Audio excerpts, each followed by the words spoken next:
বড় ভাই ইলেকশন তো আইসে গেল। আইসে গেলে আমি কি করব? আমার তো দল থেকে তারা দিছে, আমাকে নমিনেশন দিবি না নে? আরে আমি দাঁড়াবো। নমিনেশন নমিনেশন না দিলে স্বতন্ত্র দাঁড়াবো। না দাঁড়াইলে 10-12 জন ক্যান্ডিডেটে কম পক্ষে 80-90 লক্ষ টাকা চাঁদা দিতে হইব। নিজে যদি দাঁড়ায় যায় তাইলে কেউ তো চাঁদা চাইতে পারবো না। টাকা পয়সা অত খরচ হইব না।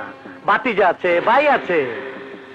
জি আঙ্কেল, 5 লাখ টাকা দিবেন, চিটাগাং যাবো, লেটেস্ট মাল নিয়ে আসবো, ইলেকশন চাপা। তাইলে বড় ভাই অনুমতি দিলেন তাইলে আমারে? হয় কারায় যাও, টাকা পয়সা খরচ করে হতে পারলি খরচা পুষায় নিতে হবে 1 মাসের মধ্যে। বাবা তোর দূরে যাইতে হবে না, এই ইলেকশনের নামে যেই চান্দা কালেকশন হবে খরচ কইরাও 20 লাখ টাকা পাইতে যাবে।